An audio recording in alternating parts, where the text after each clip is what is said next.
Hi guys, my name is Beans. This is going to be a review for SH Figuarts, and we have the Iron Man mk44, the Hulkbuster. Alright! And I think, well, with the shipper box, it's probably an exclusive to a certain extent, and it is quite a bit of Chogokin here. I just want to show the shipper box, and you got here your typical shipper box. And let's go take a look inside. Alright, so inside we get one of the first layer of the boxes. Since this is the Hulkbuster, there's an Iron Man inside. I guess they're going with that same analogy here for the packaging. So we have the nice, kind of like a silhouette of the Hulkbuster's head here. We got some lettering here in that prism colors. Really cool. Got Avengers, more lettering and marketing. Bandai. Onto the side here, got the shoulder, and we got another pictorial here for the box art. Really nice. I like that. And to the side here, to the top, some more lettering. We got the Avengers logo there, and on the bottom here as well. So that's that. Then once we open it, right here, I usually open my packages from the bottom. There's another box inside. Alright, let me slide that out. Alright, so after you slide that out, this is actually a sleeve. I thought it was another box, but why not? So we get the foam packaging there. You get the sleeve here. And it's kind of like the first box, but you know, in color. Hulkbuster on top. And that's what we saw. And on the other side is basically the back of the box. Here we go. Really cool. Alright, let me go ahead and slide this out. So we get the sleeve off. Nice packaging. It's just too big. I'm running out of space in my table. There we go. It's a lot of packaging. So this is the back of the box. And in front, we have the A here. Really nice. And inside, alright, so we got a top down view. Let's go ahead and open this. Wait, what? What is this? This is not the Chogokin. This is the Build-A-Figure. What? There's something wrong here. You know that joke is bound to happen. And yeah, this is the same scale. They're 1/12 scale, and which are along the 6-inch figure line. So the Figuarts are in scale with your Marvel Legend, for the most part. You know, I mean, they're gonna be off a little bit, but you know, it makes sense that they are the same height. Now, for those curious how tall that actually is, it's about 9.5 inch up to the top of his head. And your Iron Man is about 6 inch. I don't have a Marvel Legend mk43. I only have the Figuarts, and here we go. But yeah, it's interesting, and it's kind of cool too that they are in scale. And yeah, other than that, let's take a look at the figure. Alright, so this figure is a whole lot of figure on its own. It is big, massive, and has some weight on it. There is some die-cast parts on it. You know, lately I've been kind of fooled. It could be just metal paint coating, but who really knows? But from what I can tell, this whole thigh here, this massive calf, that's die-cast. Like all the red pieces here are die-cast, and you can feel it. When it's cold, that's metal. And I can feel that. There's certain parts here, like this one, this seems to be just painted on, not quite die-cast. Like the head, that's not, I don't know. But the main torso, yep, for the most part, there's a lot of die-cast on this. And yeah, clearly this is a Chogokin. The Bandai does have a Chogokin line as well. But they have it on the Figuarts line, but it could be both. And it's really nice. So massive. Now, on the packaging, you just get this. other than your tool here, which helps you pry out those battery buttons LR41s for the LED. That's it. There's no spare hands or anything because the hands on this one, as we will go over, are articulated, which is great. And it's just a standalone figure. It's awesome. Alright, so there was a paint app. I kind of went through it quickly, trying to see if there's any kind of imperfections. So far, I have not seen any. And this is just a really nicely made figure. Really cool. Alright, then let's go over articulation. So articulation, let's see here. Let's start with the head. So for the head, it has some kind of weird joint system. I'm gonna go ahead and pop it off, and actually you're gonna be popping this off quite a bit because that's where the switch is. So go ahead and pop it off. It's in this certain peg system, or the ball joint. I would suggest to pry it from the top and push it down, as opposed to going the other way around. Yeah, I'm kind of afraid how this thing holds up, but hopefully it will.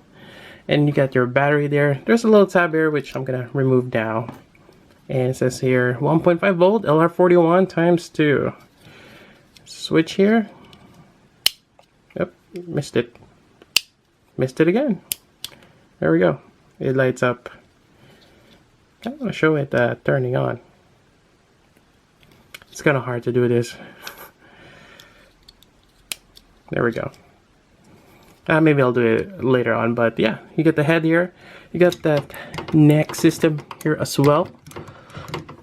I kind of wish that you can pop this up and replace it with something else. That way you can have Tony's body there.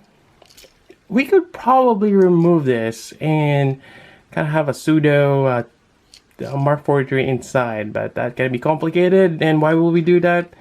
I'm not really sure. But yeah, there's no gimmick for this regular Figuarts to go in there. It'll be nice, but it's not there.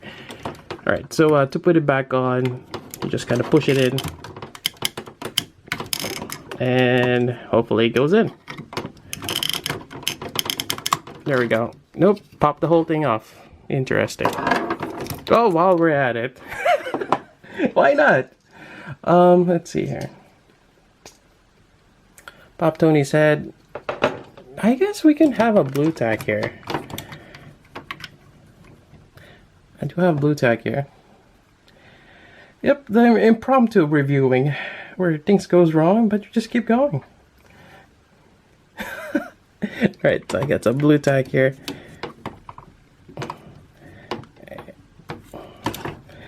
It looks weird without the rest of the body, but there we go. You got the Mark 43 inside, maybe on a certain angle, like there we go.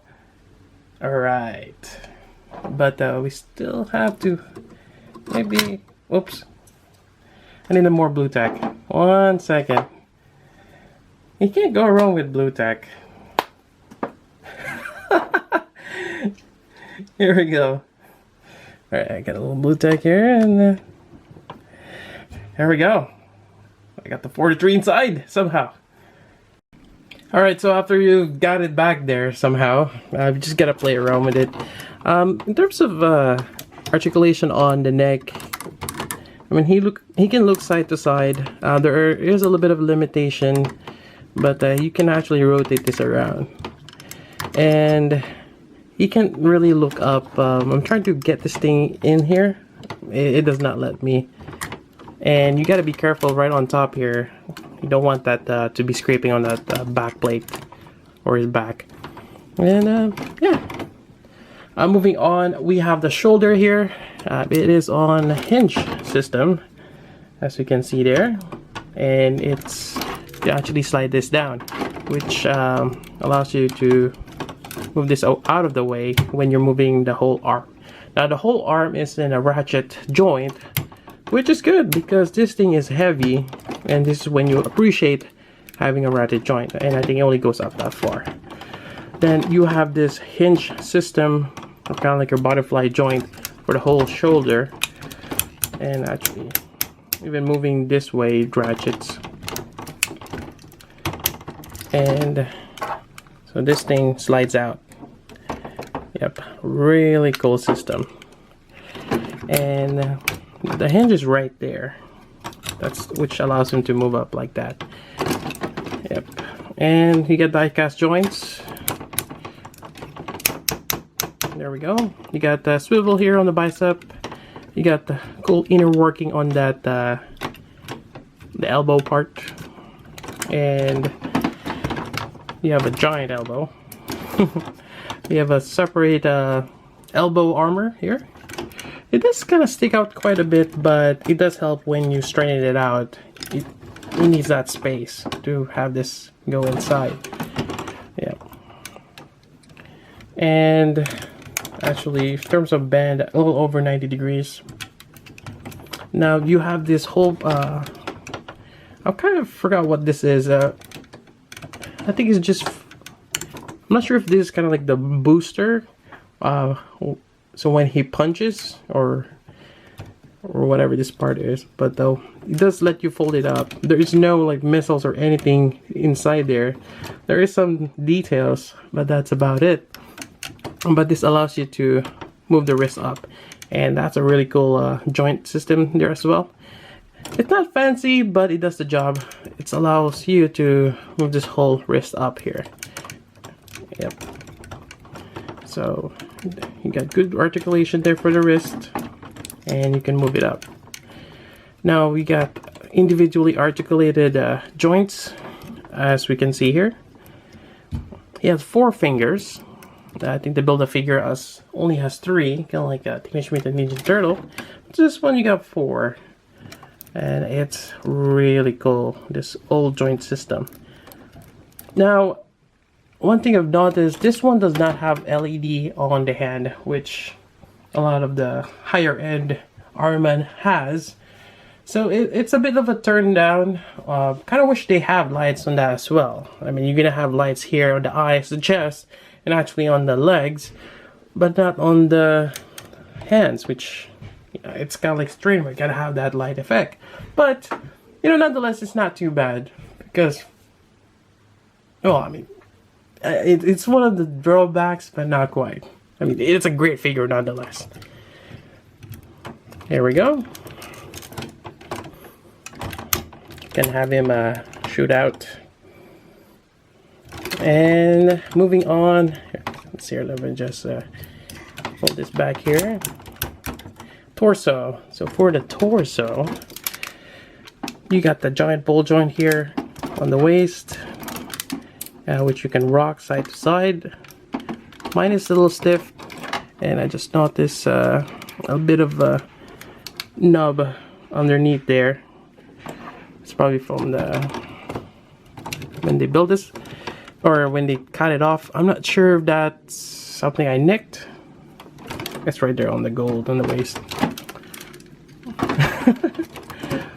On the back side here, yeah, it's mostly on that waist joint. There's really no mid joint here.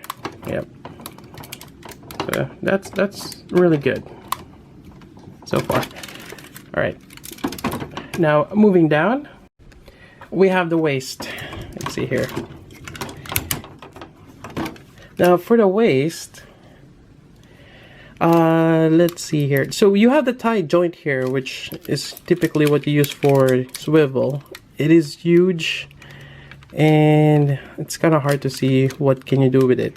So you do have that movement here, but for the whole leg, it's kind of hard to see what's in there. I mean, there is die-cast joint. I'm not sure if you could actually pull this down. I'm kind of afraid to do so, but seems like you can. But it is a bit limited. I'm not sure if we even want to or need to, but you know, just out of curiosity. Yeah, I don't want to break this. But yeah, in terms of the leg, you can move it up there. Be careful on that waist. You have your knee bend here, which is really cool. And actually there is a gimmick to go along with that. There's a sliding panel on the thigh. It's really nice. And there's not much on the back side though, but you do have that sliding gimmick there. And again, be careful as you move it around.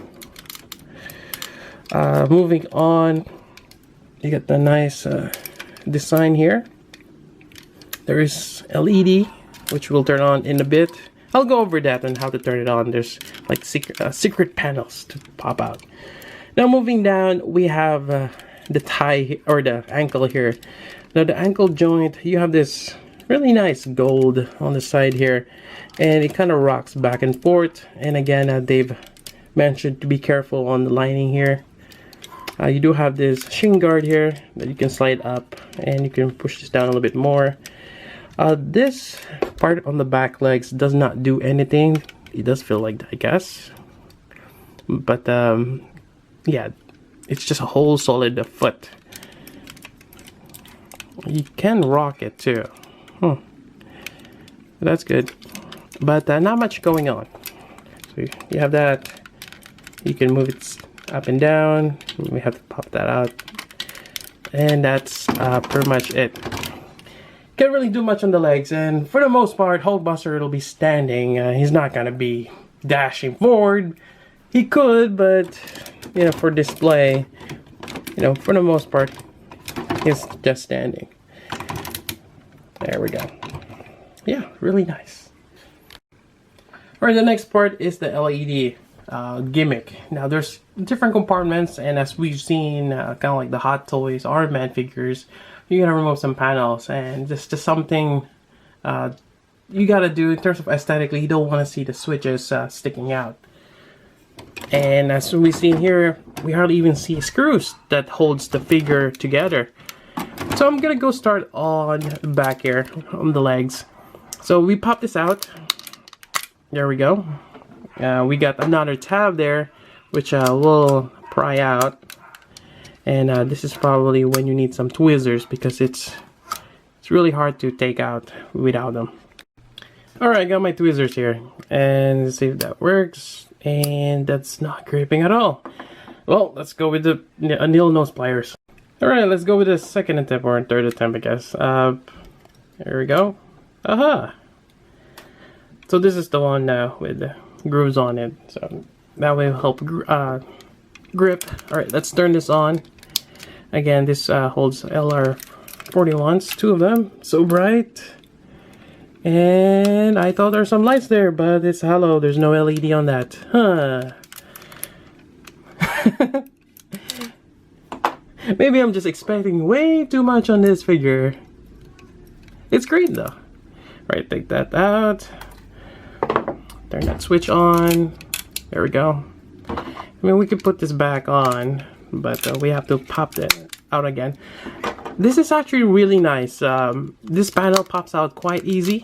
Pops in and out. There we go. Next part is on the chest here, or the back part, I guess. To take this out, kind of just have to pull one side. There we go. Again, easy. That's a good thing. Pop that out. Put the switch. There we go. Put this back on. Well, maybe it goes from the bottom first. There we go. Nice. Alright. So far, we got those three. Now, last one is on the head. Again, I have to pop this out. There we go. And put the switch on. Let's see if I can do this time. There we go. Huh. Push this in. Just gotta align it. There we go. You actually want to make sure this back part here is on top. Otherwise, if it's too low, you're gonna end up popping off the neck like what I did before. And here we go. Let me just get it all in the camera. Push back my camera a little bit. Turn up one side. Nice. That is amazing. Really cool. The light is really bright. Not too bright. I can still look at it without blinding myself. But obviously you don't want to stare at it for too long. Really cool. I like this. And that wraps up the review for the Mark 44 Hulkbuster, and this guy is amazing. Really, really awesome figure. And as you've seen from this review, overall, I really like it. I would highly recommend getting this one if you can find it. It is a bit of an exclusive. I got mine from Nippon Yassan when the pre-order is up. I haven't really checked the current market on this one in terms of supply and how much it costs. I think I paid about around $250, I think. Around that price point, $250. It could probably cost a bit more. Again, it is a big figure, heavy, shipping. Otherwise, overall, articulation is great. There is some limitation, but it is the Hulkbuster. But I'm really happy on how the arm, the hands, you don't need to swap the hands. It's fully articulated. The wrist joint, it's just great. Now, there's a few things that could have been added. Kind of like the hands here. It would be nice to have a repulsor blast effect here, light up. But something tells me it's going to be a little tricky running up the wires here on the wrist. Especially they added that nice wrist joint there. So, yeah, that's another thing. Another great thing about this one as well is the panels where you will access the switches for the LED. They're easy to pop off. And that's really great, based on my experience with the other Iron Man figures out there, which are kind of hard to get into, especially the head. This one is just underneath, you just pop the head off, easy, and that's really much appreciated for those who've engineered this Hulkbuster. Anyways, that's about it for the review. Hope you guys like it. If you have any question, particularly for this figure, I'll try to answer that for you. Otherwise, that's about it. So until then, this is Meads. Thanks for watching.